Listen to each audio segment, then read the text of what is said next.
clean the radiator, you will remove these pins from this side and that side. And then the radiator can tip down. Sometimes with it being dusty conditions at harvest, we'll get straw build up on here and we'll need to wipe that clean. Over here we have our engine oil dipstick. So we will pull that out and check the correct level. If need to add any, we add on this dipstick here. Have a look at your fan belt. Look around, make sure there's no oil leaks. Our coolant expansion tank is here. There's normal cold range that it needs to be filled up to. Our air filters are up at the top of the engine there. Sometimes we'll need to remove those and clean them. We'll walk around over to here. We'll need to visually inspect the bogey wheels, make sure that we have oil in all of these caps here. They usually are filled up to the top with some space. So there will be bogey wheel oil need to be looked at on all of the outside as well as the inside underneath. We'll walk around over to here. We've got sight glass for our hydraulic tank.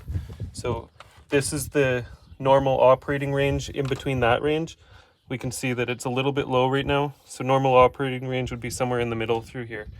If you need to add hydraulic oil, it is added through this fill cap here. We do not use DEF. These tractors are deleted for the diesel exhaust fluid system.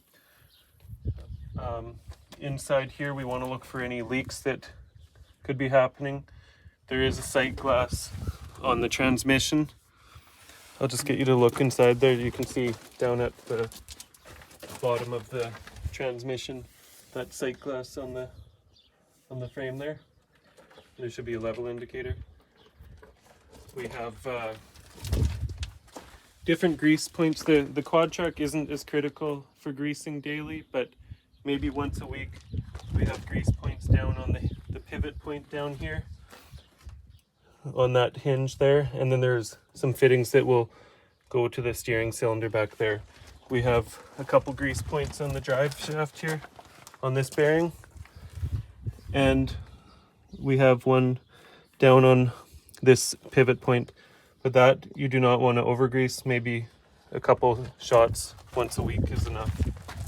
So back on the track system, same thing, check all the bogey wheels for oil level. Back here, you want to make sure that your pin is secured, safety chain hooked up. These hoses, we probably want to try to have a nice position so that they're not going to be rubbing against the PTO shaft. Same thing, look for any severe leaks around any hydraulic system. Over on the grain cart, we've got this hydraulic jack, so if ever you need to disconnect, we'll put a block of wood and then you'll operate the hydraulic jack to raise the hitch and to pull the pin. When storing the cart or ever disconnecting, these lines can come out and they can be stored in these slots here. We've got our belt drive on the grain cart, which is behind the panel here. And so sometimes if you plug your auger, or sometimes it's just not connected, this position here, there's a wrench that we put in and you can loosen the belts, and that'll disengage the whole bottom side of the auger on the cart there, and then it'll only operate this spout. So what you will do when plugging, you'll take this wrench out of here, you put it in here, and you loosen the belts like that, turn your PTO on, it'll clean out the auger. After it's cleaned out, then you can close this back up. We've got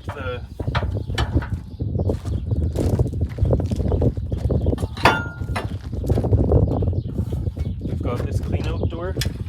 So if ever you're needing to clean out between different crops, we'll clean out this area. We've got some grease points on here. So it tells you right here 2 shots every month of operation. Back over here, we've got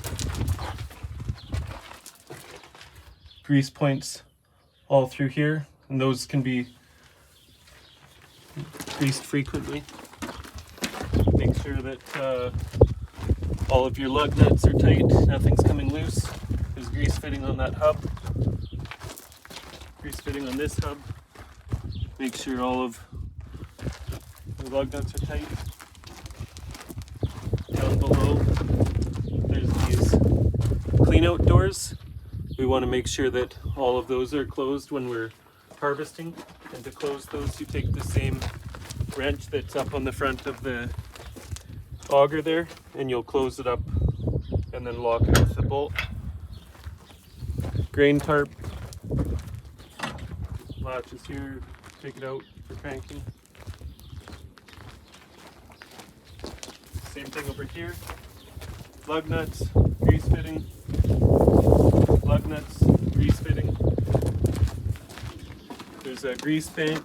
Oh, sorry, no, there's not. All the grease fittings are on the other side. This spout here needs to be vertical like this. Sometimes, on a rare occasion, this hydraulic lever will tip it out that way, and then this sensor will be blocked, or the sensor won't pick up, and it won't allow the tip out portion on the auger to go out. So you always want to make sure that this auger or this spout is more leaning forward so that it can go out. And the reason why they have it like that, if this is tipped back, then it's going to hit that side of the cart. If ever the spout is tipped back, what you'll just need to do is loosen this hydraulic fitting and then push the cylinder in so that it's tipped more forward, and then close the fitting again. If ever you need to get inside the grain tank for anything, make sure the tractor's shut off. The spout here, have it all the way open, and then there's a ladder here for climbing inside. Another thing to be aware of is do not turn too sharp with this thing. As you can see, someone has turned too sharp, and then the track will come in and it'll rub against the frame here, causing damage to the track and the hitch. We get around to this side of the tractor, and we're gonna check our bogey wheels every day, make sure we have enough fluid in them. On the tractor here, we've got battery disconnects, so end of the day we're gonna shut these off so that it doesn't drain the battery. Sometimes little electronics throughout the tractor will draw power, so to turn them back on, we just flick that switch and that switch. So we'll just leave those off. Hydraulic filters are down here.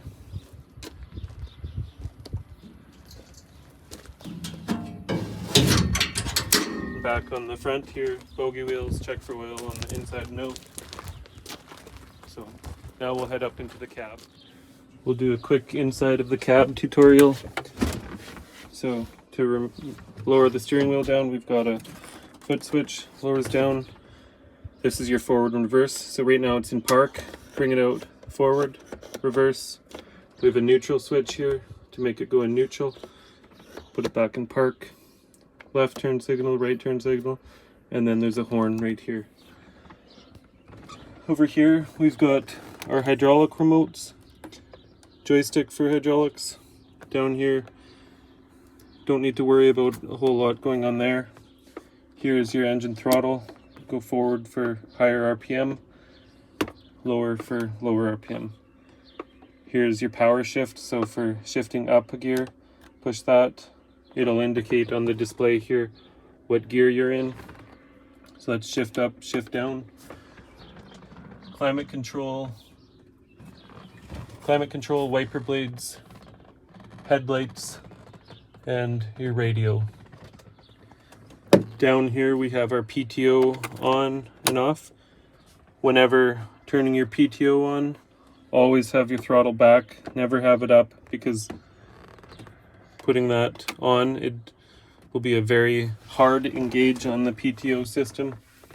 Much better to be at throttle or idle at throttle, and then on and off at idle. When you're unloading grain, we have this flow indicator here, the number 1 to 10, and you need to be very aware when you're going to start unloading. So when you come up to the truck to unload, you'll start the indicator at 0. When you get to the position for unloading, you'll increase it to maybe 2 or 3. As it fills up, you'll move forward. When it fills up and you need to stop unloading, lower it back to 0. It'll allow all of the grain inside this tube to empty out. If you are unloading at much higher, 9 or 10, I would not recommend doing that because it will plug the auger and then you'll have a lot more problems.